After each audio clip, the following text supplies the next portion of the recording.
Hello students, this is Sriram info all India government jobs అండి. మన ఛానల్లో పర్మనెంట్ గవర్నమెంట్ జాబ్స్ మాత్రమే పోస్ట్ చేయడం జరుగుతుందండి. కాంట్రాక్ట్ బేస్డ్ కానీ అవుట్ సోర్సింగ్ జాబ్స్ అయితే మన ఛానల్లో ఉండవు. ఓన్లీ పర్మనెంట్ గవర్నమెంట్ జాబ్స్ మాత్రమే పోస్ట్ చేస్తాము. మన ఛానల్ ఇంకా ఎవరైనా సబ్స్క్రైబ్ చేసుకోకపోతే సబ్స్క్రైబ్ చేసుకొని బెల్ ఐకాన్ ఆన్ చేసుకొని పెట్టుకోండి. నా ప్రతి అప్డేట్ అనేది మీకు నోటిఫికేషన్ ద్వారా వస్తుంది. అలాగే మీకు వాట్సాప్ ఉంటే వాట్సాప్ ఛానల్లో జాయిన్ అవ్వండి. టెలిగ్రామ్ ఉంటే టెలిగ్రామ్ ఛానల్లో జాయిన్ అవ్వండి. జాయిన్ అయినట్టయితే మీకు exam dates, result dates, previous question papers, job information అనేది మీకు ప్రొవైడ్ చేయడం జరుగుతుంది. ఛానల్లో జాయిన్ అవ్వడానికి డిస్క్రిప్షన్ లో నేనైతే లింక్స్ అనేవి ప్రొవైడ్ చేశాను. ఆ లింక్ ద్వారా మీరైతే ఛానల్లో అయితే జాయిన్ అవ్వచ్చు. హలో స్టూడెంట్స్, ఇప్పుడు మనకు వచ్చేసి defence research and development organisation DRDO నుంచి మనకి చాలా మంచి పర్మనెంట్ సెంట్రల్ గవర్నమెంట్ జాబ్స్ అయితే రిలీజ్ అవడం జరిగిందండి. ఇది మనకు వచ్చేసి జాబ్ లొకేషన్ ఎక్కడ ఉంటుందంటే హైదరాబాద్ లో ఉంటుంది. మనకి హైదరాబాద్ లో ఉన్న DRDO నుంచి నోటిఫికేషన్ అయితే అఫీషియల్ గా రిలీజ్ అయింది. బోత్ మెయిల్ అండ్ ఫీమేల్ ఎవరైనా సరే దీనికి అప్లై చేసుకోవచ్చు. ఇది వచ్చేసి మనకి DRDO వాళ్ళది అఫీషియల్ వెబ్సైట్. ఇందులో మీకు ఇక్కడ కెరియర్స్ అని ఉంది కదా, దాని మీద క్లిక్ చేసినట్టయితే మీకు పేజ్ వచ్చేసి ఇలా ఓపెన్ అవుతుంది. కింద స్క్రోల్ చేసుకున్నట్టయితే ఇక్కడ చూడండి, మీకు ఫస్ట్ వన్ ఉంటుంది advertisement for the junior research fellow కోసం వీళ్ళైతే రిక్రూట్ చేస్తున్నారు ఇన్ DRDL హైదరాబాద్ అని చెప్పేసి మనకి ఇవ్వడం జరిగింది అనమాట. దీనికి లాస్ట్ డేట్ వచ్చేసి మనం చూసుకున్నట్టయితే 6th December 2024 అనేది లాస్ట్ డేట్ అండి. ఈ లోపు మీరు అప్లై చేసుకోవాల్సి ఉంటుంది. అప్లికేషన్ వీడియో కూడా నేను చెప్తాను, చాలా క్లియర్ గా వినండి.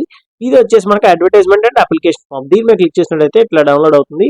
ఈ నోటిఫికేషన్ ఇంపార్టెంట్ పాయింట్స్ అనేవి అన్ని కూడా చాలా క్లియర్ గా ఎక్స్ప్లెయిన్ చేస్తాను. మీరు వీడియో అక్కడ స్కిప్ చేయకుండా లాస్ట్ వరకు చూడండి. ఏమైనా డౌట్స్ ఉన్నట్టయితే కింద కామెంట్ బాక్స్ లో కామెంట్ చేయండి, మీకు ఖచ్చితంగా అయితే రిప్లై ఇస్తాను. లేదనుకుంటే కాల్ మీ 4 యాప్ నుంచి ఎలా కాల్ చేయాలి ఏంటి అని చెప్పేసి మీకు వీడియో కూడా చేసి పెట్టిన డిస్క్రిప్షన్ ఇచ్చాను. దాని ద్వారా కూడా మీరు నన్ను కాల్ చేసి మీ డౌట్స్ అనేవి అయితే క్లారిఫై అయితే చేసుకోవచ్చు. ఇప్పుడు వీడియోలో మనకి ఏంటంటే ఈ నోటిఫికేషన్ ఇంపార్టెంట్ పాయింట్స్ అనేవి డిస్కస్ చేద్దాం. ఇది వచ్చేసి మనకి అఫీషియల్ నోటిఫికేషన్ అండి. DRDO అంటే defence research and development organisation. DRDL అంటే defence research and development laboratory మాట. ఓకేనా, ఇది మనకి హైదరాబాద్ లో ఉంది. ఈ హైదరాబాద్ లో ఉన్న DRDL నుంచి మనకి నోటిఫికేషన్ అయితే రిలీజ్ అయింది. మనకి పోస్టింగ్ కూడా హైదరాబాద్ లోనే వస్తుందన్నమాట. ఇది మనకి జూనియర్ రీసెర్చ్ ఫెలో కోసం వీళ్ళైతే రిక్రూట్ చేస్తున్నారు. వాక్ ఇన్ ఇంటర్వ్యూ అండి. ఓకేనా, అంటే ఏంటంటే మనకి ఎటువంటి ఎగ్జామ్ అయితే ఏమీ ఉండదు. మీ అప్లికేషన్లు అనేవి షార్ట్ లిస్ట్ చేసి వాక్ ఇన్ ఇంటర్వ్యూకి అయితే పిలవడం జరుగుతుంది. వాక్ ఇన్ ఇంటర్వ్యూ కూడా మనకి డేట్స్ అయితే ఇవ్వడం జరిగింది.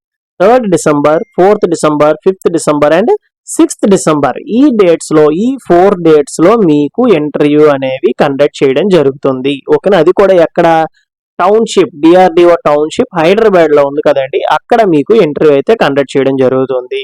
ఓకేనా, ఇది DRDL వాళ్ళు ఇన్వైట్ చేసిన అప్లికేషన్ అన్నమాట. ఓకేనా, ఫర్దర్ గా ఇప్పుడు మనకి ఈ వేకెన్సీస్ డీటెయిల్స్ చూసుకున్నట్లయితే 2 పోస్టులు ఉన్నాయి.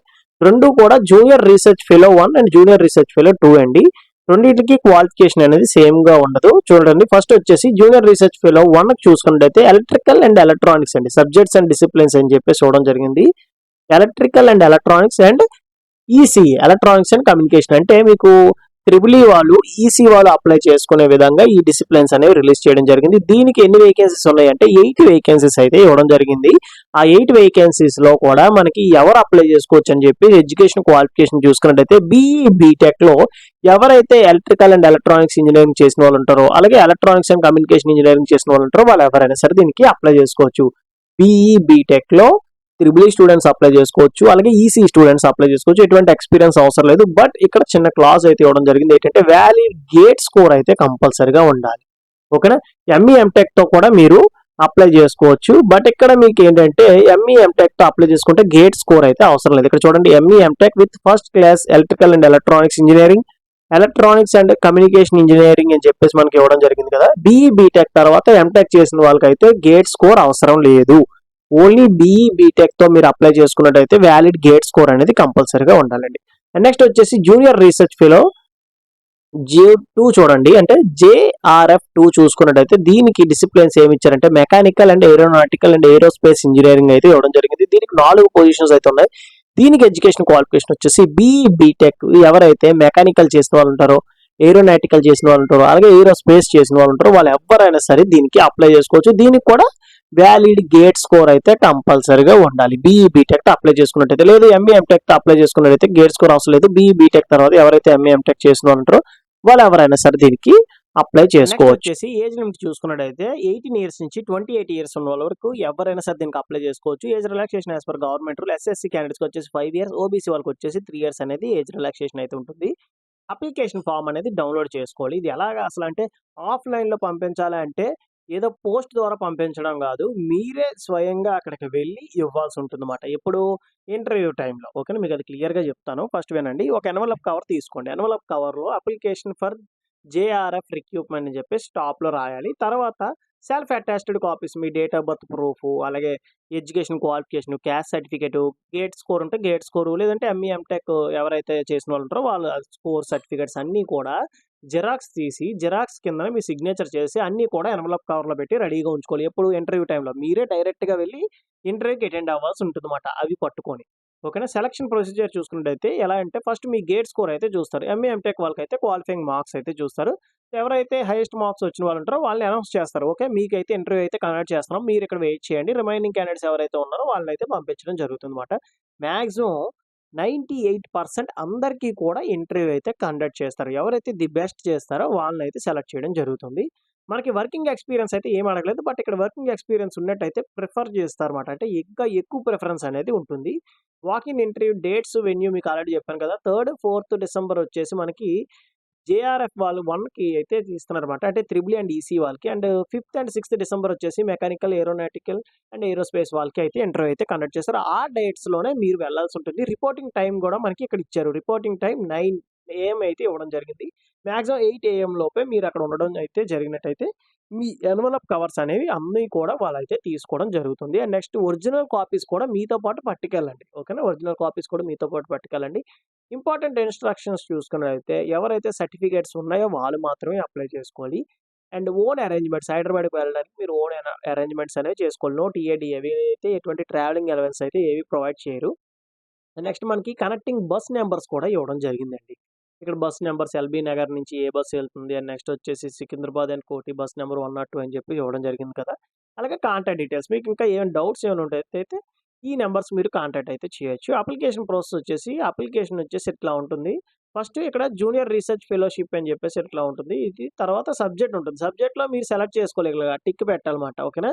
ఈసీ అయితే ఈసీ, త్రిబుల్ అయితే త్రిబుల్ ఈ, మెకానికల్ ఇంజినీర్ అయితే మెకానికల్, ఏఈ అయితే ఏఈ. అది మీరు టిక్ చేయాల్సి ఉంటుంది. తర్వాత వచ్చేసి మీ ఫోటో ఒకటి ఇక్కడ అంటించండి. ఫోటో అంటించిన తర్వాత ఇక్కడ కింద నుంచి ఫోటో మీదకి వెళ్ళేలాగా సిగ్నేచర్ అయితే చేసేసేయండి. ఓకేనా? ఫేస్ మీదకెళ్ళకూడదు. అలాగే మీ 10థ్ క్లాస్ మార్క్ లిస్ట్ మీద ఏదైతే ఉందో మీ నేమ్ అండ్ నెక్స్ట్ మీ ఫాదర్ నేమ్ అయితే ఫాదర్ నేమ్, హస్బెండ్ నేమ్ అయితే హస్బెండ్ నేమ్ అయితే ఇవ్వచ్చు. అలాగే మీ address, valid mobile number, email ID అయితే ప్రొవైడ్ చేయాల్సి ఉంటుంది. ఎందుకంటే ఫర్దర్‌గా మీకు ఏమైనా కాంటాక్ట్ చేయాలంటే ఈ మొబైల్ నంబర్, ఈమెయిల్ ఐడీతోనే కాంటాక్ట్ చేస్తారు. నెక్స్ట్ డేట్ ఆఫ్ బర్త్, అలాగే జెండర్ మెయిల్ అయితే మెయిల్, ఫీమేల్ అయితే ఫీమేల్ సెలెక్ట్ చేసుకోండి. కేటగిరీ సెలెక్ట్ చేసుకోండి. మీ క్యాస్ట్ ఏంటని. ఎడ్యుకేషన్ క్వాలిఫికేషన్ డీటెయిల్స్ ఇవ్వండి. వర్కింగ్ ఎక్స్‌పీరియన్స్ డీటెయిల్స్ ఇవ్వండి. లేకపోతే డాష్ పెట్టేసేయండి. ప్రాబ్లమ్ అయితే ఏం లేదు. నెక్స్ట్ గేట్ స్కోర్ మెన్షన్ చేయండి. నెక్స్ట్ ప్లేస్, డేట్ నెక్స్ట్ వచ్చేసి ఇక్కడ సిగ్నేచర్ చేసేసి ఇక్కడ మీ నేమ్ అనేది మెన్షన్ చేయండి. ఓకేనా? ఈ application at the time of interview మీరే పట్టుకెళ్ళాలి. ఎటువంటి పోస్ట్ ద్వారా రిజిస్టర్ పోస్ట్ గాని, లేదంటే స్పీడ్ పోస్ట్ గాని ఏమి పంపించాల్సిన అవసరం లేదు. ఈ అప్లికేషన్‌తో పాటుగా మీ education qualification, Aadhaar card and next PAN card, అలాగే education qualification details, caste certificate అన్నీ కూడా మీరైతే పట్టుకెళ్లాల్సి ఉంటుంది. ఎటువంటి ఆఫ్‌లైన్‌లో మీరు పంపించాల్సిన అవసరం లేదు. ఓకేనా? ఆ డేట్స్‌లో మీరు వెళ్ళినట్టయితే మీకే డైరెక్ట్‌గా వీళ్ళైతే ఇంటర్వ్యూ అయితే చేస్తారు. బై హ్యాండ్ అయితే వీళ్ళైతే తీసుకోవడం జరుగుతుందండి. ఇదే నోటిఫికేషన్‌లో ఇంపార్టెంట్ పాయింట్స్, అలాగే అప్లికేషన్‌లో ఇంపార్టెంట్ పాయింట్స్ ఇవేనండి. ఇంకా మీకు ఇంకా ఏమైనా డౌట్ ఉంటే కింద కామెంట్ బాక్స్‌లో కామెంట్ చేయండి. మీకు ఖచ్చితంగా నేనైతే రిప్లై ఇస్తాను. లేదంటే కాల్ మీ ఫర్ యాప్ నుంచి కాల్ చేసినా సరే నేనే లిఫ్ట్ చేసి మీతో మాట్లాడి మీ డౌట్స్ అనేవి క్లారిఫై అయితే చేస్తాను. వీడియో నచ్చినట్టయితే లైక్ చేయండి. మీ ఫ్రెండ్స్‌కి కూడా షేర్ చేయండి. ఇన్ఫర్మేషన్ అనేది వాళ్ళకి కూడా యూజ్ అవుతుంది. థాంక్ యూ సో మచ్ అండి for watching video. Keep supporting me.